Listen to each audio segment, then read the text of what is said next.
Okay, folks. Welcome to our second installment of TGI Zeppelin. This is Friday, the 22nd of March. And today we're going to cover interpreters in Zeppelin. And we were here with the creator of Zeppelin, Moon Lee. And we're going to talk about the interpreters in this case, in particular Spark and Python. We had our first episode 2 weeks ago, and Moon talked about the use of Kubernetes for Zeppelin going forward. And you can see that on this YouTube channel. And so far, we've had about 200 views for that. So it's clearly a popular topic with the community. And so go ahead and check that out if you haven't seen it already. And not only that, but Moon is now well on his way to becoming the next YouTube celebrity, right? Okay. One reminder before we get started, if your screen's looking blurry at all, make sure to go to your YouTube settings and switch to the HD settings mode. And with that, I think we'd like to get started. So I think, Moon, you're going to initially show a schematic or a diagram to begin the session, and then we'll ask you some questions. Yeah. And we'll see the answers that you have for us. And then for those of you out in the audience, if you have questions you'd like to ask Moon, that'd be great. We're going to go through the presentation first, and then we'll have a kind of a question and answer section at the end. So it's probably be about 30 minutes or so. After that, we'll do the Q&A. And at that point, go ahead and chat in your questions that you might have. All right, Moon, take it away. Okay.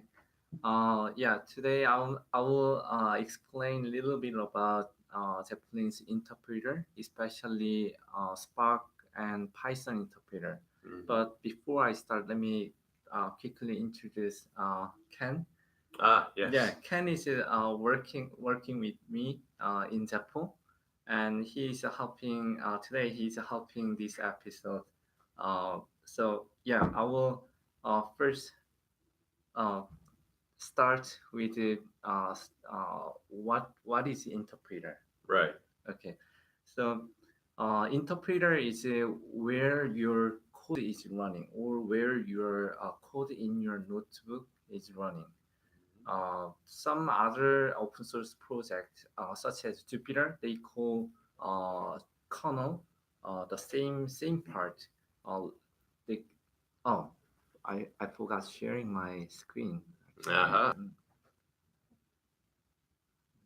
Yeah, good. We don't want to forget that. Yeah. People want to see what you're describing. Okay. Maybe make it a little bit larger. Okay, let me. For the audience out there.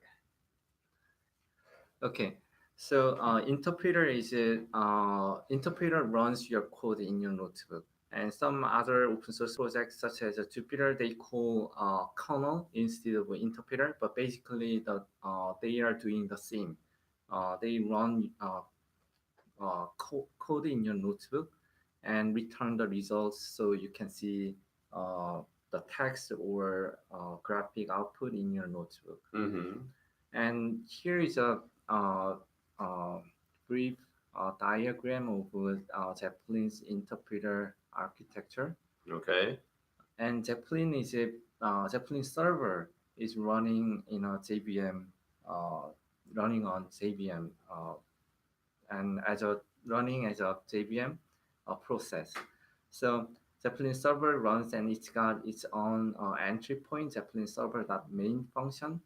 And when you run any code in your notebook, Zeppelin server actually create a new process that is running an interpreter, your interpreter, like a Python interpreter or Spark interpreter, right. JDBC interpreter, and so on.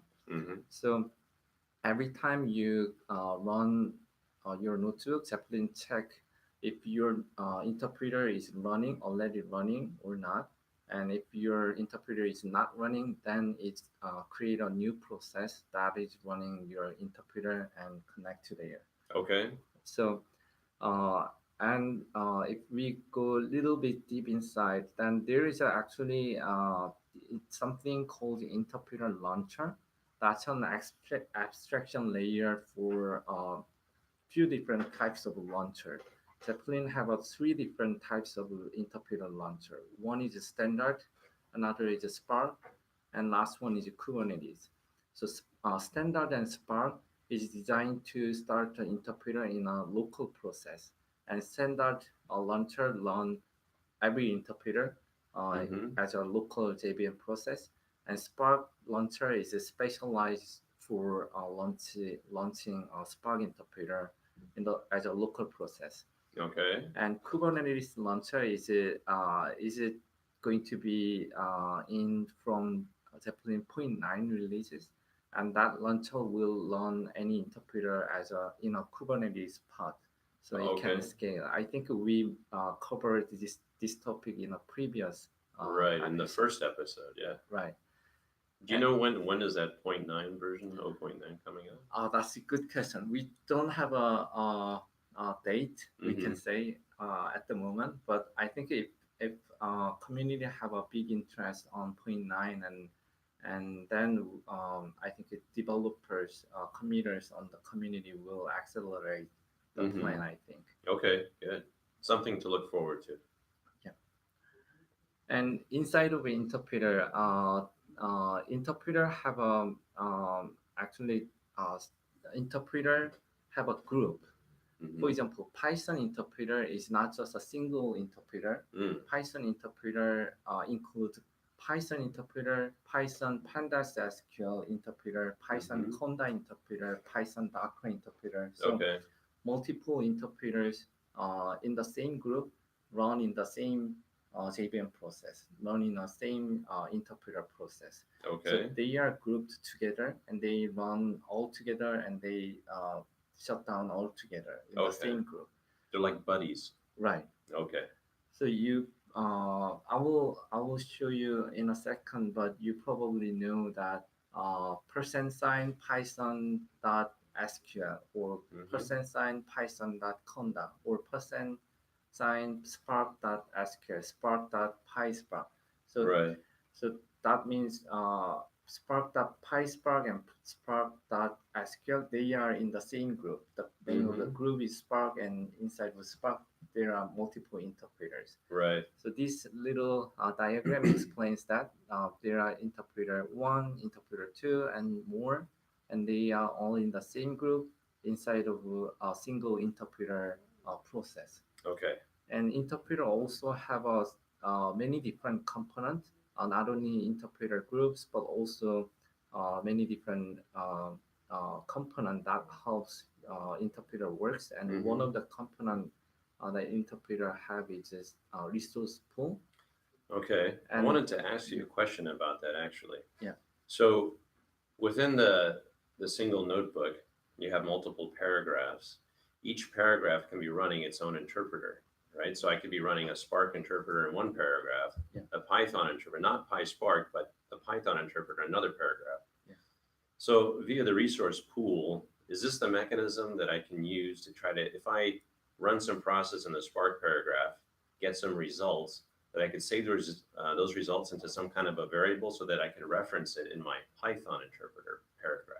Is that right? Yeah, exactly. So resource pool is designed to be shared across different interpreters. So although they are physically the data is in each interpreter process, logically they can be referenced from different interpreter processes. Okay. Let me actually show you how it works. Okay, great. Yeah. So let me go to my Zeppelin and create a new notebook. Exchange object between Spark and Python. I will create a new notebook. It's a great name for your notebook. Okay. And first, I will try print something. Hello world. Using Python. And also using Spark, I can print hello Zeppelin community as well. And that will run my Python and Spark interpreters behind. So let me open a terminal and show you actually what's going on. Right. So if I grab my process with the name Mhm. remote interpreter server, that's actually the wrapper of interpreter process. And then I can see two processes, two Okay. interpreter. One is a Python, Yeah. another one is a Spark. Got it. So I have two interpreters running, and let Mhm. me watch actually the interpreter processes. All right. So I have a Python interpreter running, and Spark, it takes a little longer to Mhm. initialize, but anyway, it will run. So let me try pass some object or some variable Okay. from Python to Spark using resource pool. Good. That's what you want to see. Yeah. Yeah, and Zeppelin inject variable ZG into the in Python and Spark interpreter. A Z variable. Yeah, Okay. Z. It's called Zeppelin context, Mm. and Zeppelin context provide many different feature, many different capability, and one of the Zeppelin context feature is access to um, resource pool. Okay. It's got an API to access to the resource pool. So Mhm. in Python side, I can put some uh, It can be any data. It can be a string. It can be a list. It can be a dictionary. All the different Python data types, yeah, data structures. I think mostly underneath of this feature, Mhm. we use a Py4j library, Mhm. and that library serialize Python object and send it to Serializes it. You said. right Mhm. send it to the Java process, JVM process, and Okay. the JVM will transfer that data to the different uh, interpreter process, and Mhm. then Spark interpreter will able to deserialize it. Right. Okay. So any object that is that able to be serialized by Py4j library Yeah. is actually Is you can possible. right And this is bi-directional, right? So you can serialize from either the Spark paragraph or the Python paragraph and deserialize on the right other side. Okay. right. So let me actually our our faces are covering the notebook. So let me remove the cam for now, and let me try put some string Yeah. from Python side. So my string will be from Python, Yeah. and I just put my string Mm-hmm. with a name key. Okay. Maybe I better rename this K1. Yeah. And from the Spark or Scala, I can read K1. You Oh, put or get or I'm something? sorry. Yeah, get. Okay. Yeah, I can read the string from Python, Okay. and I can do the So other it's way actually around. stored as a key value pair. Right. Okay. I can do the another way. I Mm-hmm. can put key K2, which Mm-hmm. is from Scala, and I can print it from Python side in this way. So now you're accessing it as a dictionary there. Right. Okay. Great. Well, that's cool. Yeah.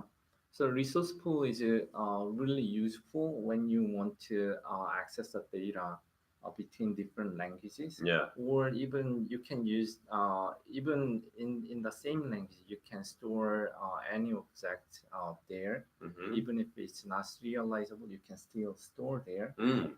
and you can use that as some kind of internal Storage. storage. Even binary data? No. Yeah. Okay. That's only they are not going to be serialized and transferred to another interpreter, but you can still do that. Okay. Interesting. Good to know. All right. Do you have more to show in your diagram, or can I ask you another question? You can ask any Well, I do have questions. a Yeah. simple question about this, the Z, the context. Okay. Do you know why is it called Z and not ZC? Oh, Like SC for Spark context? yeah, that's a good question. I think it for uh, first time when Zeppelin context is designed, Mm-hmm. it just named Z, Okay. and there was no big reason behind of it. Okay. Yeah. Okay. Um, so I had a question for you, and it had to do with dependency management. I was wondering if you could talk a little bit about that in Zeppelin. I see. Dependency management is it? I think it's about loading your dependencies, Mm-hmm. dependency libraries. Say, I need some kind of library to in my notebook, and then there are a couple of different ways to load that library in your notebook. Mm-hmm. And actually, Zeppelin documentation website have a good documentation about dependency management. But most of the case, the managing dependencies are depends on the language you use or Okay. interpreter you use. For example, uh, it's hard to imagine loading any dependency on your JDBC interpreter Mm. because yeah, but you can imagine loading some additional libraries on your Python interpreter, Mm-hmm. or you can load additional libraries for your Spark interpreter. That's a Right. very common cases. Okay. So in case of Python, I think it easiest way is Mm-hmm. just using pip. Okay. Uh, if you are using Python interpreter, you can That just is always funny. I've used pip for years, but always the name kind of makes me laugh okay. because I think of pip pip hooray. But anyway. Yeah, you can just add any library Mm-hmm. using pip command. Yeah. And but you to use this pip command line, you will need to configure Zeppelin with the Yeah. IPython interpreter. That's the only reason you're able to use the bang or the exclamation point in the beginning, right? Right. So Zeppelin point seven had uh, had a Python interpreter point six as well, but until Zeppelin point seven, point six, point seven, point five, Yeah. the Python interpreter wasn't really good. Actually, there are a lot of small bugs and problems and Mhm. compatibility issues, but Zeppelin point eight have a Python interpreter that is actually using IPython kernel. Okay. So it's got the same capability, the same user experience with Jupyter actually, Okay. because Jupyter uses the same kernel. Yeah. So that's why I could able to use pip install command here. Right. Or any other shell commands, right? Yeah. So you could do an ls and see the file system that the Zeppelin instance is running in, right? Right. I can make any shell Okay. command here, or I think the easiest way to check if your Zeppelin is running IPython kernel, or Mm-hmm. if Zeppelin cannot find IPython kernel on the system, then it automatically fall back to the regular Python interpreter Okay. from the previous version, which is still work, but I think it's IPython kernel is using IPython kernel is always better. Yeah. And one way to check if you are using IPython kernel or not is just try, uh, like a, Just try a run. command like Yeah, try an IPython or like the help command with the right, question mark and see if it works or not. And right. you'll know. Or Yeah. Python Magic, for example, it Yep. only works in the IPython. Yeah. So try bunch of feature that only available in In IPython IPython. kernel. Yeah. Okay.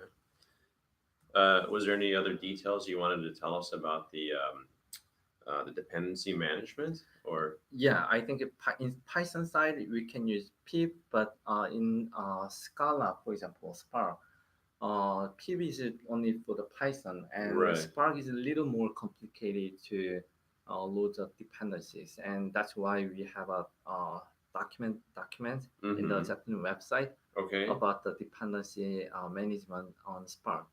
So Mm-hmm. there are a couple of different ways to load any additional dependencies on your Spark interpreter. One is through the dependency. Uh, let me actually click this guy. Mm-hmm. One way is actually through the Zeppelin UI. Okay. Let me go to actual UI and show you how it works. All right. So any interpreter, in this case, if we want to load any dependency in the Spark interpreter, and then go to interpreter page and search Spark, Mm-hmm. and there is a dependencies section on the interpreter setting page, Got it. and I can type any Maven artifact here, and then Mhm. Zeppelin will automatically download that Maven dependency from Maven repository and Mm-hmm. include in your Spark interpreter. From the Maven repositories. Okay. Right. And another way is use another. Let me go back. Mm-hmm. And another way is using dynamic dependency loading using Spark dependency interpreter, which is a second option, I think. Okay. So in your notebook, Uh-huh. let me go back to my notebook, and in your notebook, you can use Spark in this way. But Spark interpreter group have not Mm-hmm. only Spark, but Spark interpreter group have a Spark dependency interpreter Mm. in it. So the Okay. Spark dependency interpreter is spark.dp, Mm-hmm. and I can load any my group, my artifact version. I can use this syntax to download and load any additional dependency library to Spark. Okay, so this is Spark's equivalent to using pip for Python. Yeah, right. Okay. All right, great. Anything else or Uh, about dependency, or should I move on to another question? yeah, actually, there are probably hundreds of different ways to load the dependency, because you can Mm. copy the dependency library on your system, and you can configure Zeppelin class path to load that data, and there are many different options and some flexibilities. Mm-hmm. But this is it. Uh, I think it's very Yeah. clean way, and you can actually document what kind of libraries your Mm. notebook is depending on. Just by virtue of having the paragraphs, import them. Right. Okay, got it. Yeah, that makes sense. Um, can I move on to another question? Yes, please. Okay, well, I was wondering if you could talk about the difference between interpreter binding modes. Apparently, there are shared, scoped, and isolated are some examples. I see. So that's also a very cool feature that Zeppelin have. How do you say cool in Korean? Cool. You taught me this word. Yeah, it's Daebak, isn't it? not exactly the same, but Yeah. 대박. Okay. This feature is 대박. All right. Yeah. Yeah. We're gonna have Tabakian features. All right. So if you go to the interpreter setting page in Zeppelin, and then you will notice that there is an option called the interpreter will be instantiated Mm-hmm. per node in scope mode process, and there are some drop boxes you can see. Okay, And like drop down menus. yeah, they Mhm. actually control how interpreters are going to map to your notebooks. And Mhm. there are a couple of options you can make. But before I show you how it works, let me first show you uh, some Documentation of yeah it. documentation with this nice picture. Oh yeah, nice. So there are three different modes basically. Uh-huh. How interpreter will be mapped to your notebook. First Mhm. mode is a shared mode. This mode is set by default. Mm. So shared mode is every notebook will share a single instance of interpreter. Okay. So notebook A, when I use Python, it will if the Python interpreter is not running, Mhm. then it will instantiate new Python interpreter, and then notebook B also uses Python interpreter, and then it will notice that oh, there is a Python interpreter already Mhm. running, and then notebook B will use the same Python interpreter. Okay. Notebook C will use the same Python. If it So- can find one running, it uses it. Yeah. Right.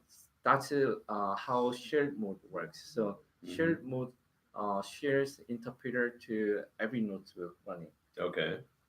And the second mode is scoped mode.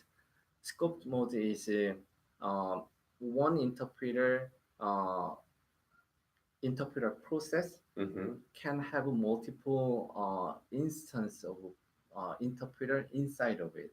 It's a Huh. little difficult to explain, but Yeah. this little diagram shows explains really well. Okay. There is a JVM process that's actually a process running on interpreter, Mhm. and inside of interpreter, there can be multiple groups Yeah. and can have multiple instances of those groups. Mhm. That means in scoped mode, let's say I have a node to A and B. Mhm. They both use Python interpreter, Mhm. and they will run one single Python interpreter process. But inside of Python interpreter process, there is actually two Python interpreter running, Mm. and notebook will not share the Python interpreter Huh. instance, but they are still running in the same JVM process. Okay. That's how scope mode works. It's a little complicated. Yeah. Isolated mode is actually it's much simpler to understand. It just run multiple interpreter process, and each process have a one instance of interpreter. Okay. So in case of I isolate notebook uh, to have their own interpreter. Then Mhm. in isolation mode, notebook A will run a new interpreter process. Mhm. Notebook B will run another process. Notebook C will run another process. Yeah. So they will have their own interpreter process. Okay. And They run in isolation. right. So Yeah. it's isolated by a process, Mhm. but it depends on interpreter launcher that we have mentioned earlier. So it depends if you are using Kubernetes launcher, for example, Mhm. your interpreter will be isolated by Kubernetes path. Got it. Okay. Yeah. Interesting. So let me actually go back to Zeppelin and show you how it actually works. Okay. And if I go to a Python interpreter setting, I Mhm. can change per node or globally, Okay. and I can choose per node and scoped mode or isolated mode. Mhm. That means every notebook Mhm. will be run in scoped mode or isolated mode, depends on how I select. Got it. But let me actually uh, configure Zeppelin authentication because Okay. of now I have only one option.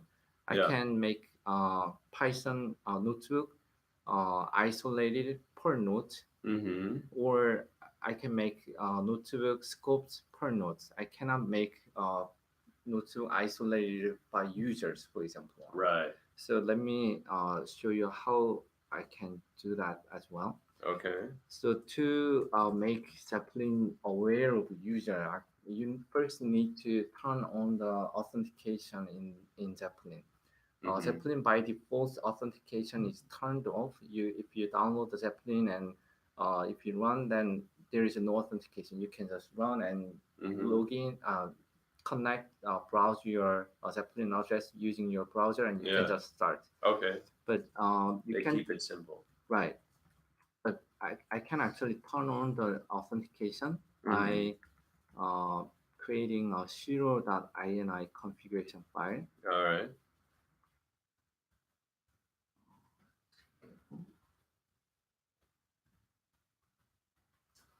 Probably I removed the configuration directory. Mm. Let me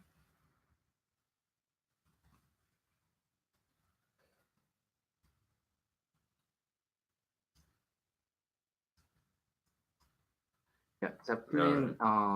Once you when you download the Zeppelin, you will able to see zero.ini.template file in your configuration directory.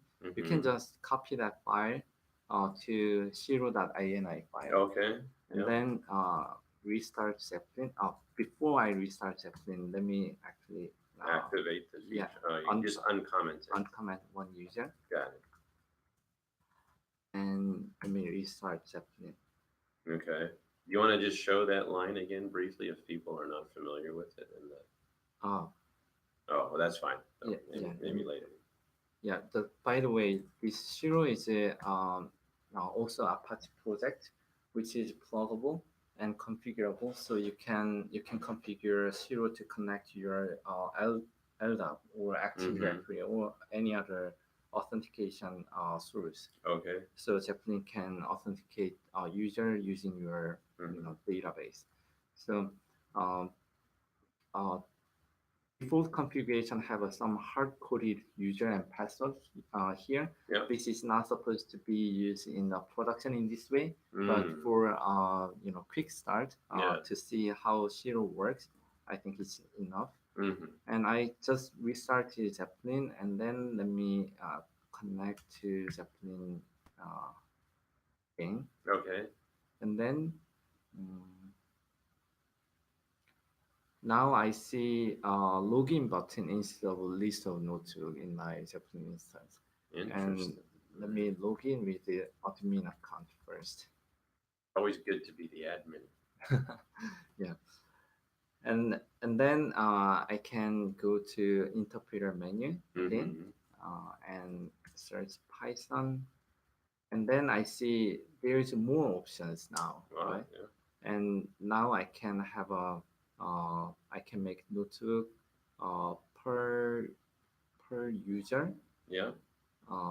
isolated mode, plus notebook is it per node scoped mode. Okay. That means every user will run a new Python interpreter process, Mm-hmm. and in that user, if notebook is belongs to that user, those notebooks will share the same Python process, but inside of Python process, Yeah. it's scoped mode, so they will have their own instance in it. Very intricate. Yeah. A lot of controls there. Right. So it's in the beginning it's a little complex and little hard to understand, but it gives a great flexibility for your use cases. Right. That's great. So let me save these settings first, and then go to and then let me create a new notebook actually. Note Okay.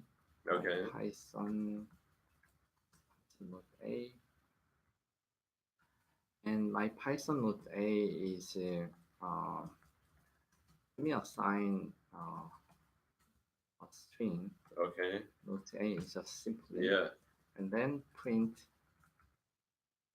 A. Mm-hmm. And by the way, let me grab my process interpreter process. Mm-hmm. And we can see there is a one Python interpreter running at the moment. Yeah. And this Python process prints just have a variable a, Yeah. right? And let me create another node in a in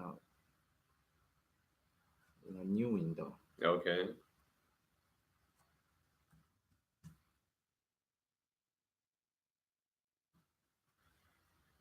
It's getting exciting.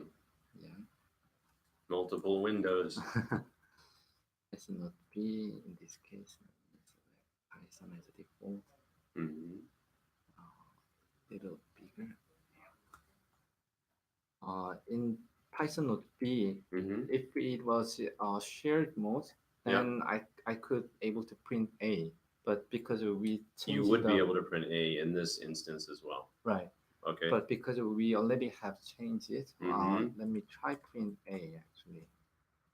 Will fail. Give you an error. Yeah.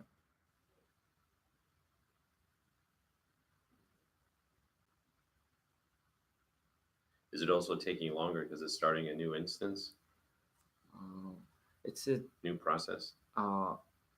It's not really starting a new process because I'm still a same user. Let me go back to the interpreter settings here.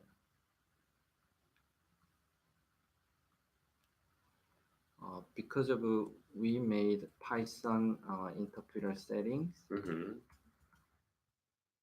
uh, isolated per user and Right. scoped per node. That means Got it. per user they have a different process, but per node they share the same Mm.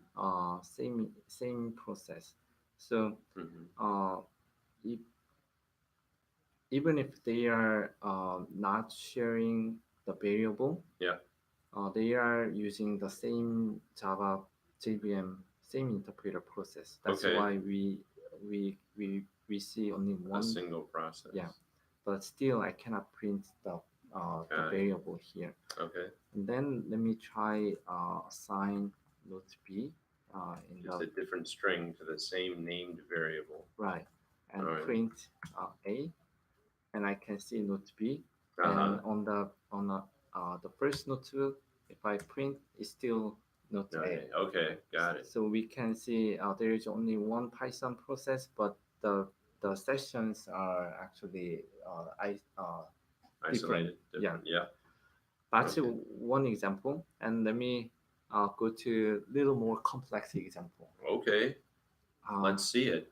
yeah, a little more complex example with Apache Spark, which is actually more useful with this interpreter mode. Mm-hmm.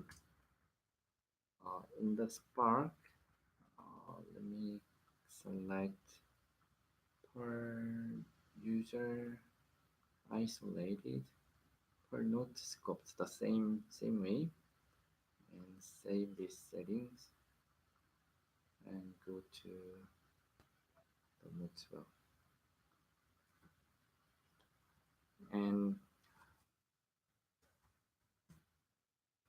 and I can do I can do the same because we configure the same way. We just configure the with the Python we just Mm-hmm. showed. So I will not go through that part, but let Right. me go through some more interesting parts. Okay. So I can create a, a data frame. Mm-hmm. Let me copy some code. Mm-hmm.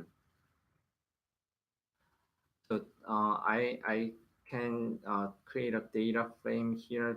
A small data frame just have a 10 record, Okay. and I register that data frame with the name data Mm-hmm. as a table.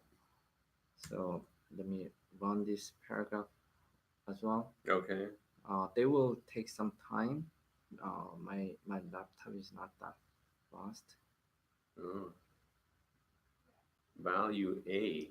Yeah, because of it, well, it's not a Mm. valid Scala syntax. Mm-hmm. Switching from Python to Scala. A lot of languages to juggle. Yeah, and of course in Node B, Mm-hmm. I will not able to access variable A, right? Right. Once it's set up on the other one. Yeah, let's wait a little more Sure. to be run.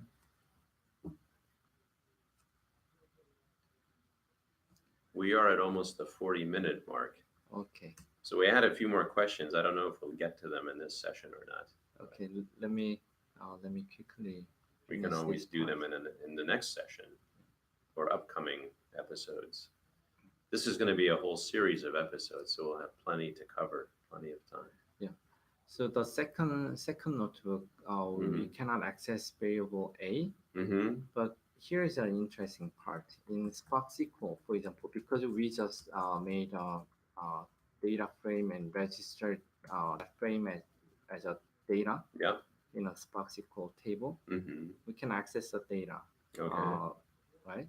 Yeah. I can print the data, and in the second notebook, Mm-hmm. I suppose not able to access anything from the first one, Right. but I can access the data actually here. Let me query here. And I can, although I cannot access the variable A, I Yeah. can still access the data in the Spark context. Is this magic? Yeah, this is actually a designed feature.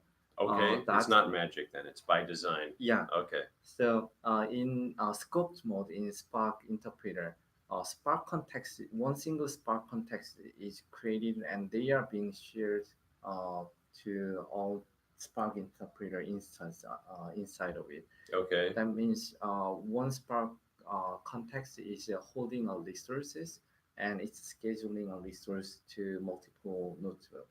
So it's more efficient and actually it's using Spark Sphere scheduler inside of it. So Hmm. it's a way more efficient uh, way of using Spark. Okay. And yeah, that's it. I think it's pretty useful feature Yeah. for Spark user. And yeah, Well, I'm wondering what we should do with time. Um, okay, so I guess we have time for a couple more quick questions. okay. Hopefully, they'll be quick. I'm just wondering if you can, if you can have specific interpreter settings on a per user basis. Okay. So one way is that uh, once I once you turn on the authentication Mm-hmm. by configuring 0.ini, then you will able to see uh, this set permission checkbox in the interpreter setting page, Okay. and then I can name users or groups. Like Uh-huh. user one can use this Python interpreter, and group one can use a Python interpreter. So I can say set in this way Okay. how to for each different individual groups and users. Got it. Now, is there any way to perform these settings within a notebook Uh, as opposed to the kind of more global settings page? yeah, this interpreter setting page apply to all users and all notebook in Zeppelin. Mm-hmm. If you want to apply some settings only in one particular notebook, you can use a config interpreter. Okay. And this is a special interpreter. Mm. And although your interpreter doesn't have a conf interpreter implementation, every interpreter by default have a conf interpreter Okay, built in. built in. All right. So Python have a python.conf, Uh-huh. Spark have a spark.conf, JDBC have a jdbc.conf. Every Mm-hmm. interpreter have a .conf. And in case of Spark, for example, spark.conf, and I can set any key value here. Okay. Executors, executor instances. For example, I can configure number of To set instances. it to 3. Yeah, Okay. or I can set any environment variables here. Okay. Like my env1 is something some value here. So does it understand it's meant to be an environment variable because it's in all caps? Yeah, it Okay. once it's all uppercase, Mm-hmm. then it It knows. right. Okay.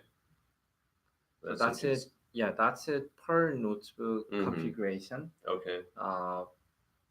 But obviously it's not a you cannot configure the permissions here in using environment variable, but Right. you can have a custom configuration that works for particular notebook. Got it. Okay. The other question I think we'll wrap up with.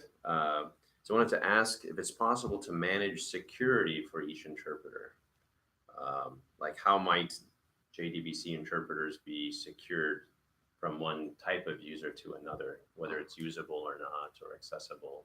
Is this possible? Yeah, I think that's what I shows you previously. Okay. So each interpreter, I can set a permission and I can Mm. restrict the access to specific users or group. Okay.